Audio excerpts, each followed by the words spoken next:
Hello friends. तो कैसे हैं आप लोग। ये बहुत दिनों बाद वीडियो बनाया हूँ आज। तो देखिए, ये बीएड फर्स्ट ईयर और सेकेंड ईयर, जैसे किसी यूनिवर्सिटी में ये childhood and growing up second year में भी होता है, किसी यूनिवर्सिटी में फर्स्ट ईयर में, मतलब ज़्यादातर फर्स्ट ईयर में ही होता है, लेकिन किसी किसी में सेकेंड ईयर में भी होता है। तो ये चाइल्डहुड एंड ग्रोइंग अप का सेकेंड यूनिट का ये क्वेश्चन है और ये बराबर ही पूछा जाता है। तो चलिए आज इस क्वेश्चन को देखते हैं। पहले तो हमें प्रस्तावना लिखना होगा। जैसे ये देखिए, यहाँ पे प्रस्तावना है, ऐसे लिखना है। उसके बाद हमें आगे बढ़ना है। तो चलिए देखिए, एरिक एरिक्सन एक प्रसिद्ध मनोविश्लेषक थे जिसने मानव के संपूर्ण जीवन काल के सामान्य विकास का मनोसामाजिक सिद्धांत प्रतिपादन किया। ये मनोविश्लेषक थे, जैसे मनोवैज्ञानिक थे, मतलब संपूर्ण जीवन काल के बारे में इन्होंने अपना सिद्धांत बताया। एरिक एरिक्सन ने व्यक्तित्व विकास के लिए सामाजिक कारकों के महत्व पर बल दिया। एरिक एरिक्सन ने विकास की 8 अवस्थाएं बताई। उसने व्यक्ति विकास के लिए जैविक और सामाजिक कारकों की अंतक्रिया के महत्व पर बल दिया। एरिक्सन ने भी मनोसामाजिक विकास की 8 अवस्थाएं बताए, जिसमें भिन्न भिन्न प्रकार के मानवीय व्यक्तित्व विकास होता है। इन अवस्थाओं का विवेचन निम्नलिखित बिंदुओं के अंतर्गत किया गया है। प्रत्येक अवस्था को एरिक्सन द्वारा मनोसंगत संकट का नाम दिया गया और अवस्था में जाने से पूर्व पहली अवस्था में उत्पन्न हुई समस्या का निवारण अनिवार्य है। अब जैसे देखिए, अब कहा नहीं जाता है कि इस काम को पहले पूरा करो तब आगे का काम करना। जैसे अगर हमें 10th में जाना है तो 9th का एग्ज़ाम तो देना पड़ेगा, अगर 11th में जाना है तो 10th का एग्ज़ाम देना होगा। यानी दूसरे चरण में जाने के लिए पहला चरण को पूरा करना पड़ेगा। तो देखिए, देखते हैं आगे क्या है। मनोसामाजिक विकास की अवस्थाएं, एक है शैशवावस्था, जिसको हम विकास बमान और विश्वास बमान और विश्वास बोला जाता है। प्रारंभिक बाल्यावस्था, स्वतंत्रता बमान लज्जा। अब जैसे विश्वास है, विश्वास भी अविश्वास भी इस अवस्था में होता है। और दूसरा अवस्था में होता है स्वतंत्रता भी और लज्जा भी, जैसे लाज शर्म बोला जाता है ना, वो। और खेल अवस्था, पहल बमान दोषिता। स्कूल अवस्था चौथा है, परिश्रम बमान हीनता। पाँचवा है किशोरा अवस्था, पहचान बमान भूमिका भ्रांति। छठा है तरुण वयस्कावस्था, अंतर्गतता बमान अकेलापन। सातवां है मध्य अवस्था, यहाँ मध्य अवस्था है, जनात्मकता बमान स्थिरता। 8वां है परिपक्वतारु अंतः संपूर्णता बमान निराशा। तो अब एक एक करके हम देखते हैं इसको। पहला है शैशवावस्था, विश्वास बमान अविश्वास। शिशु के विकास की यह पहली अवस्था है। यह जन्म से 2 वर्ष की अवस्था है। इस अवधि में बालक को विश्वास बमान अविश्वास संघर्षपूर्ण स्थिति से गुजरना पड़ता है।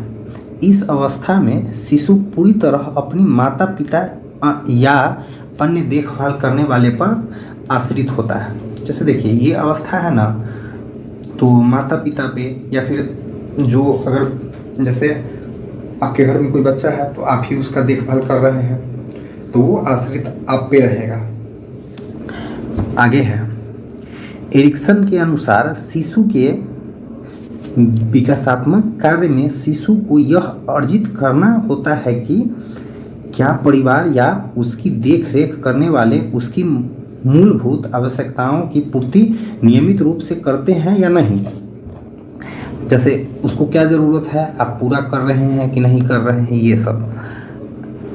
यदि शिशु को नियमित रूप से भोजन सुविधा स्नेह मिलता है तो उसे यह विश्वास होता है कि दूसरे लोगों लोग भी भरोसेमंद एवं विश्वास योग्य है, पर शिशु की अनदेखी होती है तो उसमें अविश्वास की भावना घर कर जाती है। अब जैसे आप ही का है, बच्चा का छोड़ दीजिए, आज के ज़माने में आप अपने ऊपर ले लीजिए, तो होता क्या है, जो आपके बातों पे उतरता है तो उस पर आप विश्वास करते हैं, और जो आपकी बातों पे नहीं खड़े उतरता है उस पर आप अविश्वास करने लगते हैं। तो सो बात है, बच्चा में यही होता है। तो अगले बार से जैसे आप उसको भोजन नहीं दिया, आप बच्चा में देखे होइएगा, बच्चा को आप चॉकलेट बिस्किट दीजिएगा, तो खैर ये 2 साल का बच्चा है, तो 2 साल के बच्चा में उसको जो चीज़ खिलाया जाता है वो चीज़ आप दे रहे हैं अगर, तो उसको लगेगा कि नहीं ये विश्वास लायक है, आप उसको अच्छे से खिला रहे हैं, देख रेख कर रहे हैं, तो बच्चा उसके अंदर थिंकिंग इतना होता होगा, वो अपने हिसाब से सोचता होगा। सो बात है। अब अगला देखते हैं, प्रारंभिक बाल्यावस्था, स्वतंत्रता बमान लज्जा। एरिक्सन के अनुसार शिशु के मनोसामाजिक संघर्ष की दूसरी स्थिति 2 वर्ष से 4 वर्ष की आयु में उदय होती है। एरिक्सन का मत है कि जब शैशवावस्था में बच्चे में विश्वास की भावना विकसित हो जाती है तो इस दूसरी अवस्था में इसके परिणाम स्वरूप स्वतंत्रता एवं आत्मनियंत्रण जैसे शील गुण विकसित होते हैं। स्वतंत्रता का अर्थ है माता पिता अपना नियंत्रण रखते हुए स्वतंत्र रूप से बच्चे को अपनी इच्छा अनुसार कार्य करने दें। जब बच्चे को स्वतंत्र नहीं छोड़ा जाता है तो उसमें लज्जाशीलता, अपने ऊपर संक, आत्महीनता इत्यादि भाव उत्पन्न होने लगते हैं, जो कि स्वस्थ व्यक्ति की निशानी नहीं है। अब देखिए, आप देखे होइएगा, मतलब एक लड़का का बात करते हैं या फिर लड़की का भी बात करेंगे, लड़का का बात करते हैं, अगर मम्मी पापा उसको स्वतंत्र रूप से जैसे खेलने नहीं जाने दिया बच्चा को, या फिर कहीं नहीं जाने दिया उसको, वो लड़का समय घुल मिल नहीं रहा है, तो उसको अजीब तरीक़ा से सब, यहाँ तक कि उसको लड़की भी कहने लगता है किसी लड़का को। तो अब वो हर इंसान से बात करने में शर्माता रहता है, उसको लड़की की तरह शर्माएगा, मतलब उसको ये लगेगा नई नवेली दुल्हन है हम, उस ढंग से वो शर्माता रहता है। और अगर लड़की का ही बात करते हैं तो वो कोई भी चीज़ है, विकास जो है सब नीचे से ही, वो शुरुआती दौर से ही तो विकास होने लगता है। तो अगर लड़की को भी यही स्वतंत्र नहीं आप छोड़े तो वही लड़की आगे जा कर के अगर कोई फॉर्म भी भरना होगा तो अपने भैया के साथ में जाएंगे। आज जो अगर शुरू से ही उसको छूट मिला हुआ है किसी चीज़ का, तो वो नहीं किसी का हेल्प लेने का ज़रूरत ही नहीं उसको होता रहता है। सो बात है। देखिए अब तीसरा देखते हैं, तीसरा है खेल अवस्था पहल बमान दोषिता।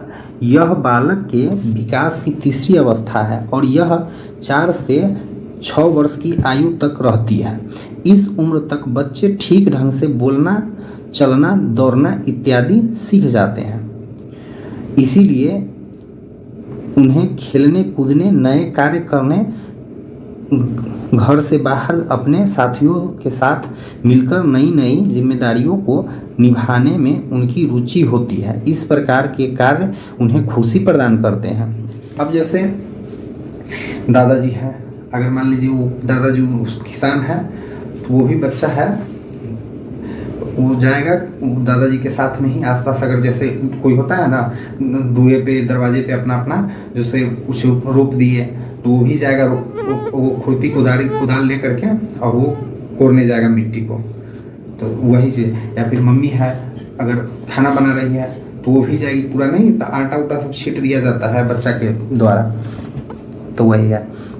अब आगे देखते हैं। एरिक्सन के अनुसार जब बच्चा पहल शक्ति बमान दोषी के संघर्ष का सफलतापूर्वक हल खोज लेता है तो उसमें उद्देश्य नामक एक नई मनोसामाजिक शक्ति विकसित होती है। इस शक्ति के बलबूते बच्चा में अपने जीवन का एक लक्ष्य निर्धारित करने की क्षमता तथा साथ उसे बिना किसी डर के प्राप्त करने की शक्ति का विकास होता है। अब जैसे अब लगने लगता है कि अब हम ये चीज़ कर सकते हैं, तो उस एक शक्ति का विकास होने लगता है। आगे देखते हैं, स्कूल अवस्था परिश्रम बमानहीनता। मनोसामाजिक विकास की यह चौथी अवस्था है जो 6 से 12 वर्ष तक की होती है। इस अवस्था में बच्चा पहली बार स्कूल के माध्यम से औपचारिक शिक्षा ग्रहण करता है। अपने आसपास के लोगों साथियों से किस प्रकार व्यवहार बातचीत इत्यादि करना है, इस कौशलों को सीखता है, जिससे इसमें परिश्रम की भावना विकसित होती है। अब जैसे इस अवस्था में जब आता है तो अपने से बड़ों से कैसे बात करना है, अब स्कूली एज में हो जाता है, क्योंकि यहाँ पे देखिए आप, यहाँ लिखा हुआ है ये 6 वर्ष से 12 वर्ष तक। तो हम जानते ही हैं कि 6 वर्ष में बच्चा स्कूल आंगनवाड़ी से वो पहले क्लास में चला जाता है, तो बच्चा धीरे धीरे सीखने लगता है। क्योंकि ये 6 से 12 वर्ष के बीच का बात बता रहा है, तो ज़रूरी नहीं है वो पहले क्लास में थोड़ी रहेगा। 6 से 12 वर्ष के एज में वो जो करता है उसके बारे में बताया गया है। बातचीत करना सीख जाएगा, पढ़ना लिखना सीख जाएगा, क्या हमें मतलब पढ़ना है वो धीरे धीरे तो सीख ही जाता है। अब आगे है 5वां, किशोरावस्था पहचान बमान भूमिका भ्रांति। एरिक्सन के अनुसार किशोरावस्था 12 से 20 वर्ष तक होती है। इस अवस्था में किशोरों में 2 प्रकार के मनोसामाजिक पहल विकसित होते हैं। प्रथम अहम पहचान नामक धनात्मक पहलू तथा द्वितीय भूमिका भ्रांति, यह नकारात्मक पहलू है। एरिक्सन का मत है कि जब किशोर अहम पहचान बमान भूमिका भ्रांति से उत्पन्न होने वाली समस्या का समाधान कर लेता है तो उसमें कर्तव्यनिष्ठा नामक विशिष्ट मनोसामाजिक शक्ति का विकास होता है। अगला है तरुण वयस्कावस्था अंतर्गतता बमान अकेलापन।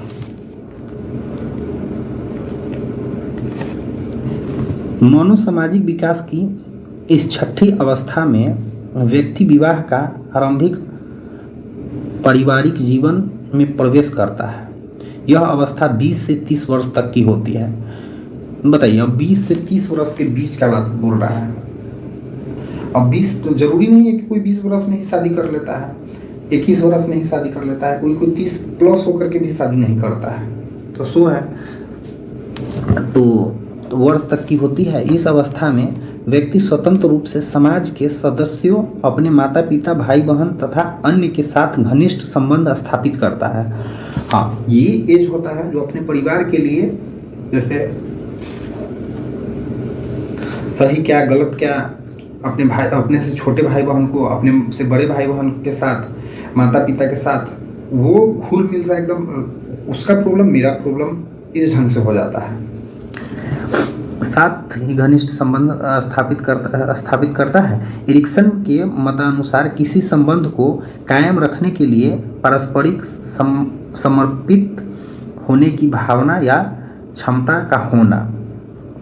अगला है 7वां, मध्य वयस्का अवस्था जननात्मक बमान स्थिरता। मनोसामाजिक विकास की यह 7वीं अवस्था है जो 30 से 35 वर्ष की मानी गई है। एरिक्सन का मत है कि इस स्थिति में प्राणी में जननात्मकता की भावना विकसित होती है, जिसका तात्पर्य यह है कि व्यक्ति द्वारा अपनी भावी पीढ़ी के कल्याण के बारे में सोचना और उस समाज को उत्पन्न बनाने का प्रयास करना जिसमें वे लोग रहेंगे।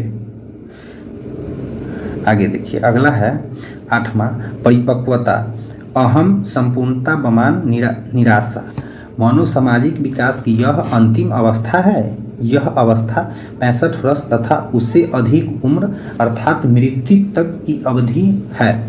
सामान्यतः इस अवस्था को वृद्धा अवस्था माना जाता है, जिसमें व्यक्ति को अपने स्वास्थ्य, समाज एवं परिवार के समायोजन, अपनी उम्र के लोगों के साथ संबंध स्थापित करना इत्यादि का सामना करना पड़ता है। इस अवस्था में व्यक्ति भविष्य की ओर ध्यान न देकर अपने अतीत की सफलताओं एवं असफलताओं का स्मरण एवं मूल्यांकन करता है। अब देखिए, अब बुढ़ापा एज जब आता है तो वो अपने भविष्य का क्या चिंता करेंगे। वो अब ये सोचते रहते हैं कि हम अपने बच्चे के लिए क्या किए, हम कहाँ पे सफलता हासिल किए, कहाँ पे हम असफल हुए, ये सब आता है। और वो होता है ना कि अपने एज के, जैसे 60 वर्ष 65 वर्ष की जब होते हैं तो अपने अपने एज के उनमें अब बातचीत होने लगती है। सो है। अब आगे देखिए, एरिक्सन के सिद्धांत के गुण, समाज एवं व्यक्ति की भूमिका पर बल, किशोरावस्था का महत्वपूर्ण स्थान, आशावादी दृष्टिकोण। अगला है जन्म से लेकर मृत्यु तक की मनोसामाजिक घटनाओं को शामिल करना। आगे है, उसको अब एक एक करके देखते हैं। समाज एवं व्यक्ति की भूमिका पर बल, एरिक्सन व्यक्तित्व के विकास एवं संगठन को स्वस्थ करने में सामाजिक कारकों एवं स्वयं व्यक्ति की भूमिका को समान रूप से स्वीकार किया है। किशोरावस्था का महत्वपूर्ण स्थान, एरिक्सन के अनुसार किशोरावस्था व्यक्ति के विकास की अत्यंत संवेदनशील अवस्था होती है। इस दौरान अनेक महत्वपूर्ण शारीरिक, मानसिक एवं भावनात्मक परिवर्तन होते हैं। हाँ, किशोरावस्था में अब उसका शारीरिक, जैसे दाढ़ी मुँह आने लगता है, उसके बाद मानसिक, जैसे उसका बच्चा में आप क्या इतना सोचते हैं कि हाँ इसी के बारे में, आप कोई कलम छीन लेगा तो आप भी कलम छीन लेंगे, इस ढंग से सोच रहता है। लेकिन किशोरावस्था में आने के बाद ऐसा नहीं है। भावनात्मक, अब किसी के प्रति आपका फीलिंग अच्छा, जैसे वही आप समझ रहे हैं, जैसे लड़का लड़की के प्रति आकर्षण होने लगता है, लड़की लड़का के प्रति, लड़का लड़की के प्रति, सो बात है। आशावादी दृष्टिकोण, एरिक्सन के व्यक्तित्व सिद्धांत में आशावादी दृष्टिकोण की झलक मिलती है। एरिक्सन का मानना है कि प्रत्येक अवस्था में व्यक्ति की कुछ कमियां एवं यहाँ पे सामर्थ्य होती है। अतः व्यक्ति यदि एक अवस्था में असफल है तो इसका मतलब ये नहीं है कि दूसरी अवस्था में भी असफल ही होगा। अब जैसे अब इस आशावादी दृष्टिकोण कहने का मतलब है, आप किसी एक चीज़ में फेल होते हैं तो ज़रूरी नहीं है कि दूसरे चीज़ में भी फेल होइएगा।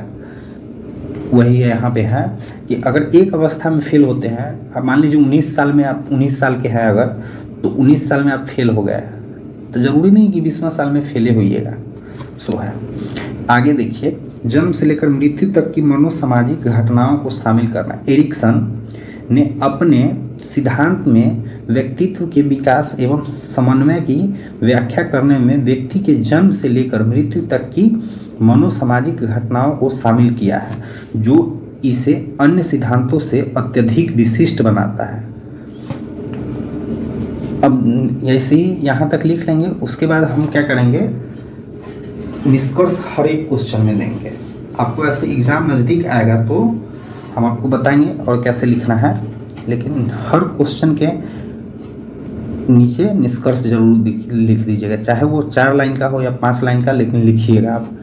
तो उपरोक्त विवरण से यह स्पष्ट है कि एरिक्सन का यह सिद्धांत मानव के संपूर्ण सामाजिक सांवेगिक कार्यों पर ध्यान देता है। यह सिद्धांत आशावादी है, जो आशावादी दृष्टिकोण प्रदान करता है। तो ये हो गया क्वेश्चन पूरा, इसका आंसर हो गया। इसी तरीक़ा से आपको लिख देना है। तो चलिए अब नेक्स्ट वीडियो में फिर देखते हैं, कोई अगला क्वेश्चन लेते हैं। सेकेंड ईयर का भी वीडियो बहुत जल्द ही अब आएगा। तो ऐसे ही वीडियो पाने के लिए चैनल को सब्सक्राइब कर लें।